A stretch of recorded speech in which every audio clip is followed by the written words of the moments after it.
Guys आप में से बहुत सारे ऐसे लोग हैं ना जो भूत प्रेत आत्माएं ये सब चीज़ें बिलीव नहीं करते।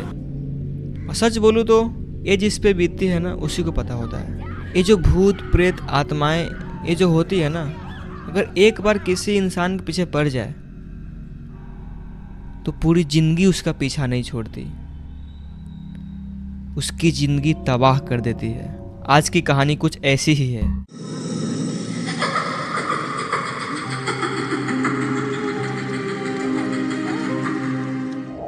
हेलो गाइस, कैसे हैं आप लोग?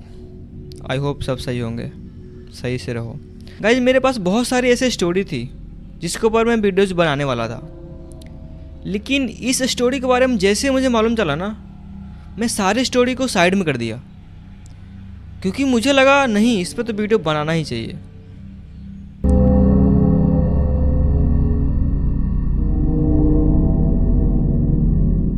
गाइज ये जो कहानी है ना, ये कोई फिल्म की स्क्रिप्ट नहीं है, ये 101% रियल इंसिडेंट पे बेस्ड है, जो कि बिहार के सुगौली ज़िले में हुआ था आज से 25 साल पहले।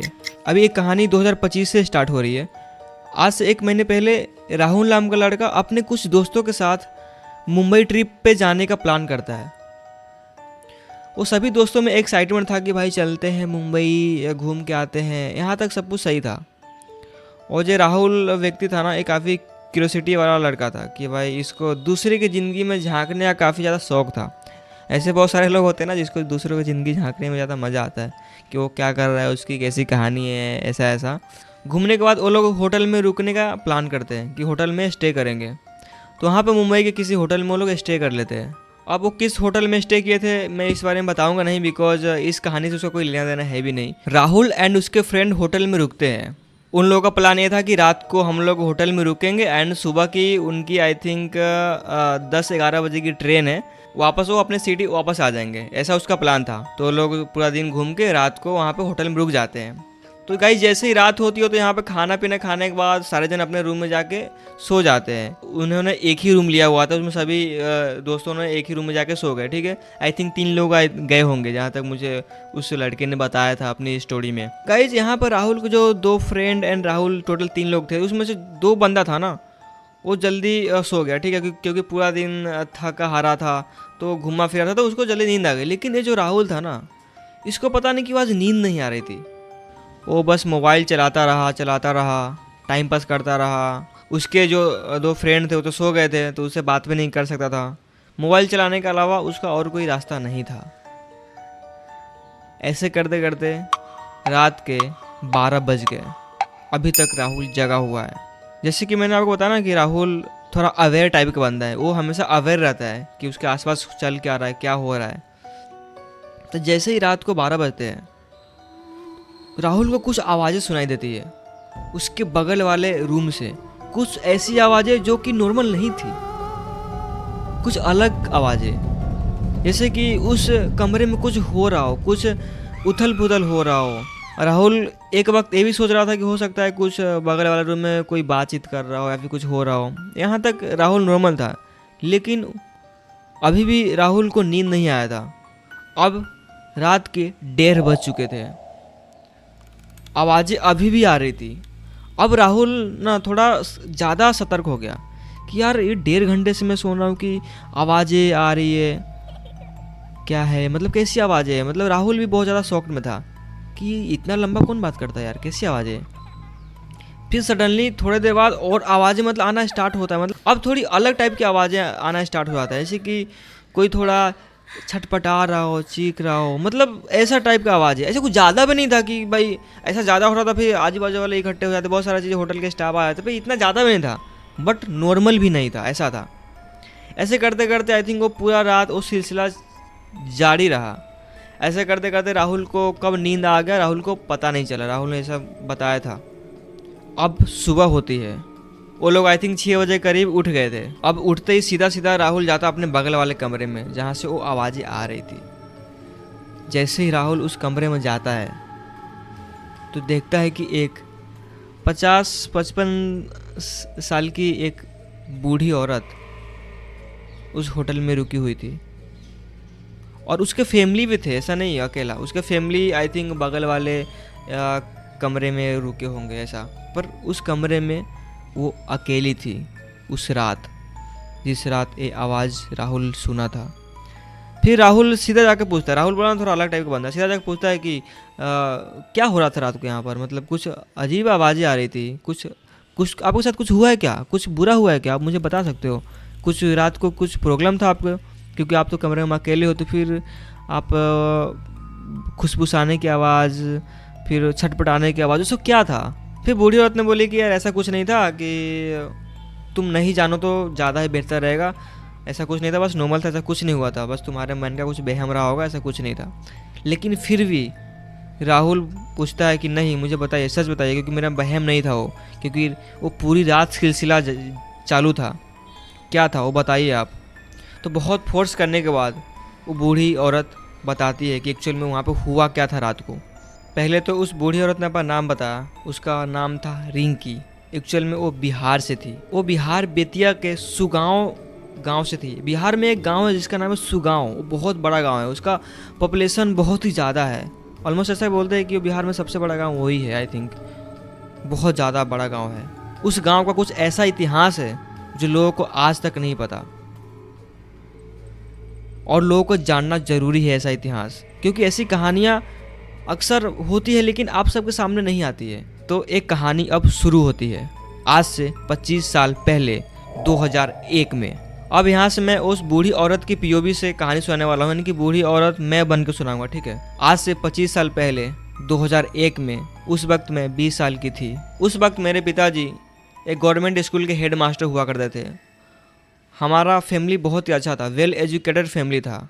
हमारी फैमिली में किसी भी चीज़ की कोई भी कमी नहीं थी, पूरे गांव में हमारी फैमिली का अच्छा खासा नाम था। लेकिन उस साल मेरे साथ कुछ ऐसी घटना हुई जो समझ के परे था, जिसने पूरे गांव को सदमे में डाल दिया था। कुछ ऐसी घटना जिसका शिकार मैं आज तक होती आ रही हूँ। एक सुबह करीब 4 बजे, ठंड का मौसम था, पूरा गांव उस समय सो रहा था, इनफैक्ट मेरी पूरी फैमिली सो रही थी। मैं सडनली वॉशरूम जाती हूँ, जो कि मैं रेगुलरली उस टाइम पे जाती थी। उस टाइम सब कुछ शांत था, ठंडी का मौसम था, हर जगह कोहरा था। उस टाइम बस सिर्फ कुत्ते की भौंकने की आवाज़ आ रही थी। और गाइज ना देखो, ये 2001 का ज़माना था ना, जो कि बिहार के स्पेशली बात करो तो उस टाइम ना मोबाइल फ़ोन वगैरह नहीं हुआ करते थे वहाँ पर, मतलब बहुत थे बट बहुत रेयरली थे। सबके पास मोबाइल वगैरह अवेलेबल नहीं हुआ करते थे जैसा कि आज अवेलेबल है। तो उस टाइम में लेटर्स का ज़माना जा रहा था। तो रिंकी बताती है कि मैं सुबह 4 बजे वॉशरूम गई, मुझे वहाँ पर एक लेटर मिला वाइट कलर का, जो कि फोल्ड करके फेंका हुआ था वहाँ पे। रिंकी ने सोचा कि यहाँ पर लेटर किसने फेंका होगा। उसने बिना कुछ सोचे समझे लेटर को उठा लिया, और उस लेटर में लिखा था, तुम सिर्फ मेरी हो, मैं तुम्हें पाकर रहूँगा। ये काफ़ी वियर्ड सा था, ये काफ़ी अजीब सा था कि ऐसा लेटर कौन लिख सकता है। रिंकी को ऐसा लगा कि किसी ने मजाक किया हो। रिंकी बताती है कि मुझे ऐसा लगा कि किसी ने मेरे साथ मजाक किया, फिर उस लेटर को मैं इग्नोर करके वहाँ पर फेंक देती हूँ। मुझे लगा कि किसी ने मजाक किया होगा या फिर किसी और का लेटर होगा। लेकिन उस वक्त मेरे मन में एक अजीब सा डर बैठ गया था कि भाई है किसका। अच्छा हुआ मेरे हाथ लग गया, किसी और का हाथ लगता, पापा का हाथ लग जाता तो कुछ और प्रॉब्लम हो सकती थी। वो खामखा मुझ पे हिस्सा करता है कि तूने ही लेटर यहाँ फेंका होगा या फिर गलती से तेरा ही लेटर यहाँ पे गिर गया होगा। अच्छा हुआ कि मुझे मिल गया, किसी और के हाथ नहीं लगा हुआ। इनफैक्ट वो खुश थी, लेकिन उसके मन में एक अजीब सा डर बैठ गया था कि भाई ये है कौन, किसने लेटर लिखा और किसका होगा ये, मेरा जब नहीं है तो। गाइज लेकिन असली खेल तो यहाँ से शुरू हुआ था। उस एक लेटर ने पूरी जिंदगी रिंकी की बदल के रख दी थी।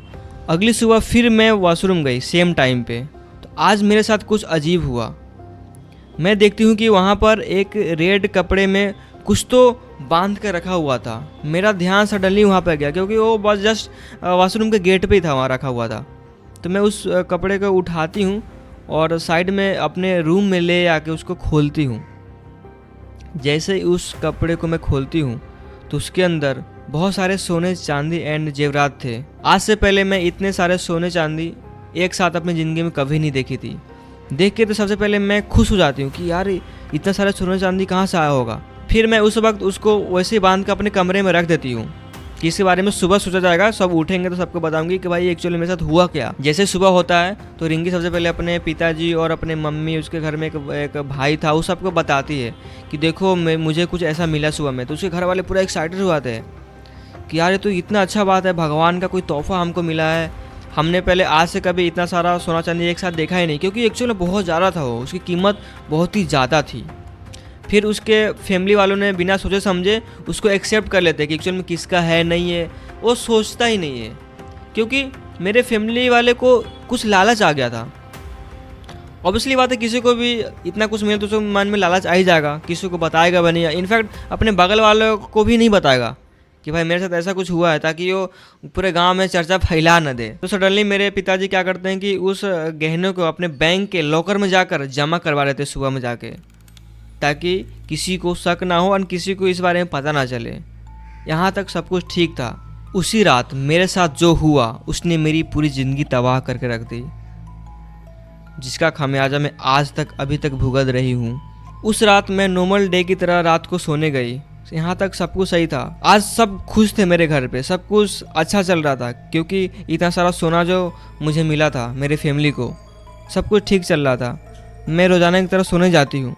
आज मुझे नींद नहीं आ रही थी, क्योंकि इतना ज़्यादा सोच रही थी इस बारे में कि वो लेटर किसका था, वो सोना क्या था। मेरी फैमिली को तो लेटर के बारे में बताया नहीं, बस सोना के बारे में तो सबको पता ही था, ऑब्वियसली बात है। मेरे पूरे घर वाले खुश थे, लेकिन मैं अभी भी शॉक्ड में थी कि मेरे साथ हुआ क्या, वो सोना किसका था। लेकिन मैं ये सब इग्नोर करके सो जाती हूँ। रात करीब 12 बज रहे थे। उस टाइम अचानक से धम की आवाज़ आई, और जैसे मैं देखी कि मेरे रूम में मैं जहाँ सोई हूँ तो उसके छत में कुछ होल सा हो गया है, जैसा कि कोई ऊपर से नीचे आया हो। मैं देख के बहुत ज़्यादा डर जाती हूँ कि एक्चुअल में हुआ क्या, कुछ गिरा है क्या, या फिर किसी ने कुछ किया क्या, कुछ तो हुआ। एंड सडनली मेरे साथ ऐसा होता है कि ऐसा लगता है कि कुछ काला साया मेरे अंदर प्रवेश कर रहा हो। और उस वक्त मुझे ऐसा लगा कि कोई तो है जो इस कमरे में मेरे अलावा भी है, जो ऊपर से आया है, जो क्लियरली मैं देख सकती थी कि वहाँ पे वो होल बन गया था, जैसे पूरा मेरे रूम में जो था ना उसके ऊपर होल बन गया था पूरा। वहाँ से क्लियरली पूरा आसमान दिख रहा था, पूरा जो छत था ना वो पूरा होल हो गया था, जैसे कि उस होल से कुछ नीचे आया हो। एंड वो एक काला साया था जो कि मेरे अंदर घुस गया था। अभी तक तो मुझे इसका एहसास नहीं था, लेकिन इसका एहसास मुझे बाद में हुआ। करीब सुबह 6 बजे, जैसे कि बिहार गांव में सब उस टाइम उठ ही जाते हैं, तो सुबह 6 बजे रिंकी के पिताजी और उनके सारे फैमिली उठ गई थी। उस टाइम सडनली उनको महसूस हुआ कि रिंकी के कमरे से कुछ आवाज़ आ रही है, धम धम धम, जैसे कुछ काम कर रहा हो कोई उस रूम के अंदर, या फिर कुछ ठोक रहा हो, या कुछ मार रहा हो।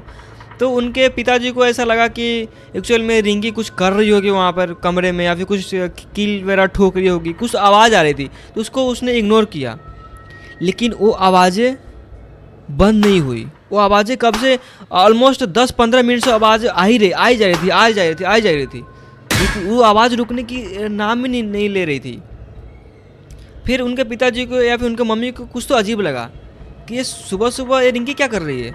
जाके पूछते हैं वहाँ पे कि क्या कर रही है सुबह सुबह जाके, ये सबको डिस्टर्ब हो रहा है, आवाज़ हो रहा है।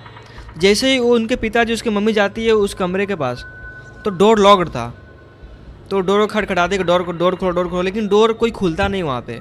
फिर वहाँ पर कुछ उनको अजीब लगता है कि आवाज़ें आ रही है, वहाँ पर अंदर कोई है, वो जगी हुई है, फिर कमरा क्यों नहीं खुल रही है। वो आवाज़ लगाती है कि रिंकी बेटा दरवाज़ा खोल, लेकिन दरवाज़ा नहीं खुलता है। उसके बाद उसकी मम्मी उसके पिताजी पे घबरा जाता है कि फिर एक्चुअल में हुआ क्या, दरवाज़ा क्यों नहीं खोल रही है। वो आवाज़ सुन रही है तो आवाज़ इग्नोर क्यों कर रही है हमारी, दरवाज़ा क्यों नहीं खोल रही है। फिर अपने भैया, उसका रिंकी के भाई था, उसका बड़ा भाई, तो उसको बुलाता है।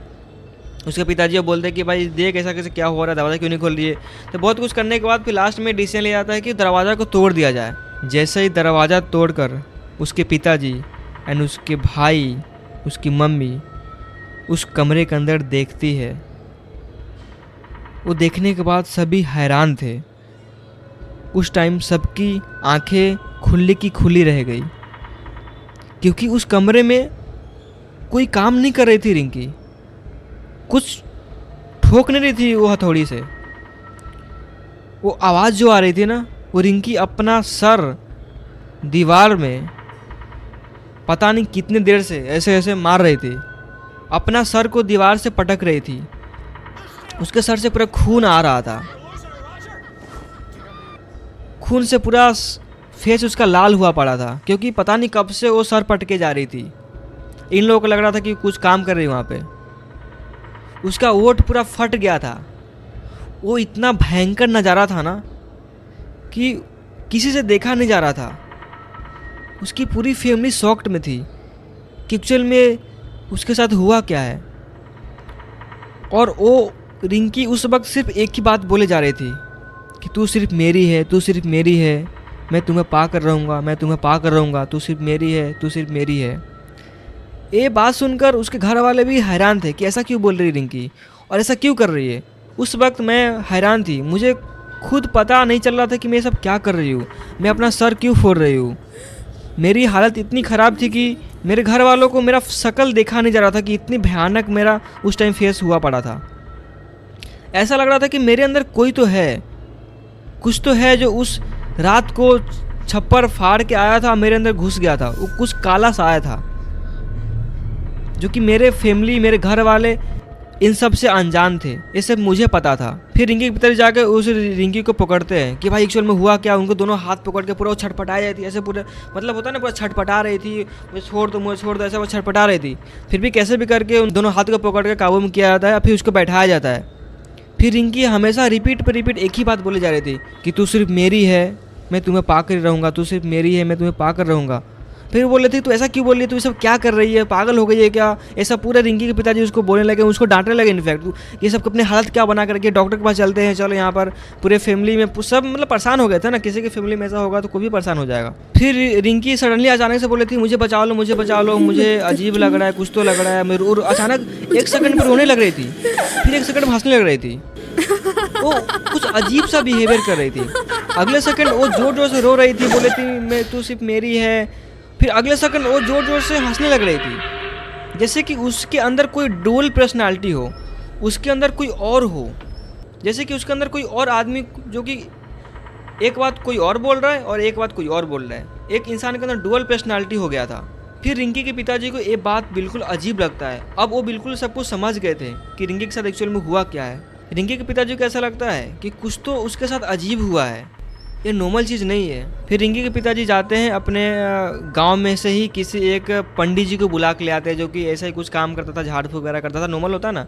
उनको जाकर बुला के ले आते हैं। जैसे ही वो पंडित जी आता है, कमरे में जाने से पहले रुक जाता है। जैसे कमरे के बाहर से वो उस लड़की को देखते ही रुक जाता है, रिंकी को देखते ही रुक जाता है, क्योंकि उसकी हालत ऐसी हुई थी ना, इतना भयंकर उसका भयंकर नज़ारा था ना, पूरा खून से लथपथ, और वो चिल्लाए जा रही है, कभी हंस रही है, कभी रो रही है। बिल्कुल अजीब सा नज़ारा था जो सबको डरा के रख दिया था। अब तो उसके अगल बगल के लोग भी आके इकट्ठा हो गए थे, वो सब देख रहे थे, लेकिन किसी के अंदर इतना हिम्मत नहीं था कि उस कमरे में जा सके। वो इतना भयंकर नज़ारा था वो। फिर जैसे ही वो पंडित जी था, वो उसको देखते ही वहाँ पर रुक जाता है, उस कमरे के अंदर नहीं जाता है। वो बोलता है ये बहुत ज़्यादा शक्तिशाली है, ये कोई नॉर्मल नहीं है, ये बहुत ज़्यादा पावरफुल है, ये कोई नॉर्मल रूह नहीं है, ये बहुत ज़्यादा पावरफुल है, ये मेरे से कंट्रोल में नहीं होगा। वो जाता ही नहीं है, वो देख के ही समझ जाता है। फिर वो एक सजेशन देता है कि यहाँ पर टोटल 5 तांत्रिक लगेगा, जो कि बाहर से बुलवाया जाएगा, और कुछ रिचुअल्स होंगी, कुछ चीज़ें होंगी। उसके बाद इस चीज़ को कंट्रोल में किया जाएगा। उसके बाद भी कंट्रोल होगा कि नहीं होगा ये कोई गारंटी नहीं है, लेकिन उससे पहले उस कमरे में कोई नहीं जाएगा, चाहे कुछ भी हो जाए, उस कमरे में कोई भी नहीं जाएगा। उसके बाद रिंकी को उस कमरे में बंद कर दिया जाता है, और रिंकी वो दर्द में चिल्ला रही थी, रो रही थी, कभी हंस रही थी, कभी सर मार रही थी, वो अपने आप को हार्म कर रही थी, पूरी पागल जैसे हो गई थी वो। फिर बाहर से 5 तांत्रिक को बुलवाया जाता है, जो कि बहुत अपने आप में बहुत बड़े बड़े तांत्रिक हुआ करते थे उस टाइम, जो कि अगल बगल के गाँव से बुलाया जाता है। वो एक ऐसा मंजर था जो कि पूरे गाँव को हिला कर रख दिया था। उसके अगल बगल पूरे भीड़ इकट्ठा हो गया था। रिंकी कहती है कि उस वक्त मैं पूरे होश में नहीं थी कि एक्चुअली मेरे साथ क्या हो रहा है, मैं ऐसा क्यों कर रही हूँ। उसके बाद वो 5 तांत्रिक आते हैं और उस कमरे में जाते हैं और सबको बोलते हैं कि तुम लोग बाहर रहना, जब तक ये विधि होगी, जब तक ये पूजा पाठ होगी, किसी को भी अंदर आने की इजाज़त नहीं है, चाहे कुछ भी हो जाए, कुछ भी हो जाए, कोई भी इस कमरे में नहीं आएगा। फिर वो 5 राउंड में बैठते हैं, फिर उनका जो रिचुअल्स होता है वो सब करते हैं और एक करीब आधे घंटे तक चला था ये पूरा पूजा पाठ रिचुअल्स, आधे घंटे तक चला था। बहुत सारे मंत्र, बहुत सारे तंत्र, बहुत सारी चीज़ें वहाँ पर उस वक्त हुई जो कि मुझे नहीं पता है। मैं उस वक्त होश में नहीं थी, उस वक्त मैं अलग ही दुनिया में थी। मैं सिर्फ उस चीज़ को देख रही थी कि वहाँ पर हो क्या रहा है। पूरा प्रोसेस लगभग 30 मिनट तक चला था। उसके बाद फाइनली वो रिंगिंग कंट्रोल में आ जाती है। फाइनली उस तांत्रिक को मालूम चलता है कि उसके अंदर एक जिन की आत्मा है, जो कि अब उन तांत्रिक के बस में वो आ गया था। फिर वो तांत्रिक लोग उससे पूछते हैं कि वो तुम चाहते क्या हो, एक्चुअल में इसके शरीर में क्यों आए हो। मैं इसको पाना चाहता हूँ, इसके साथ शादी करना चाहता हूँ, इसके साथ पूरा ज़िंदगी बिताना चाहता हूँ। ये सब सुन के वो तांत्रिक लोग एंड उसके पूरा फैमिली शॉक्ड में थे कि ये कैसा जिन है, इसके साथ शादी करना चाहता है, ये क्या है। और जिन के बारे में आपको स्पेशली कैसे बताऊँ ना, ये जो मेल जिन होता है ना वो फीमेल के साथ रहना चाहता है और फीमेल जिन होता है ना वो मेल के साथ रहना चाहता है, जहाँ तक मुझे जिन के बारे में पता है। और ये जो जिन होता है ना, ये किसी को तो पूरा ज़िंदगी बना के रख देता है, किसी को आबाद कर देता है और कितनों को बर्बाद कर देता है, जिसमें से रिंकी एक थी। उस टाइम लगभग बहुत सारे जिन से ऐसी ऐसी बातें हुई थी जो रिंकी यहाँ पर शेयर नहीं करना चाहती है, क्योंकि रिंकी को ये सब चीज़ें याद भी नहीं है। रिंकी सिर्फ इतना जानती है कि सिर्फ वो जिन इतना बोल रहा था कि मैं सिर्फ तुम्हारे साथ रहना चाहती हूँ, तुम्हारे साथ शादी करना चाहती हूँ, बस रिंकी को बस इतना पता था। उसके बाद वो जिन एक शर्त रखता है, ये नॉर्मल लाइफ जिएगी सबकी तरह, मैं इसको छोड़कर चला जाऊँगा, बट एक शर्त है कि मैं हर जुम्मे की रात इसके पास वापस आऊँगा, हर जुम्मे की रात इसके पास वापस आऊँगा। उस दिन वो सिर्फ मेरी होगी, हफ्ते में एक दिन सिर्फ रिंकी मेरी होगी। उस दिन मैं उसके साथ रात बिताऊँगा, उसके साथ वक्त बिताऊँगा। और दोस्तों एक कहा जाता है कि उस दिन से आज भी हर जुम्मे की रात वो वापस आता है। उस दिन वो सिर्फ उसकी होती है और उसके बाद से आज भी 2025 में भी वो वापस आता है। और जो राहुल आवाज़ सुना था वो उस दिन फ्राइडे था और उस रात वो वापस आया हुआ था, जो कि राहुल जो आवाज़ सुन रहा था ना वो वही आवाज़ थी। तो रिंकी ये सब पूरी स्टोरी राहुल को सुनाता है। अब राहुल को पूरा क्लियर हो चुका था कि शुरू में जो वो लेटर आना, फिर उसके बाद वो गहने, वो सब वो जिन का ही किया धरा था, वो सब जिन का ही था। उसको अपनाना चाह रहा था, उसको पाना चाहता था, लेकिन एक इंसान और एक रूह तो इट्स नॉट पॉसिबल यार, आपको पता ही है। सो दोस्तों कैसा लगा स्टोरी मुझे कमेंट करके ज़रूर बताना। और आप रिंकी की जगह पे होते तो आप क्या करते। ये बहुत ही ज़्यादा डरावना था और ये स्टोरी 101% रियल स्टोरी है, रियल स्टोरी, कोई फेक नहीं है, रियल स्टोरी है। गाइस मिलते हैं नेक्स्ट वीडियो में, गुड बाय।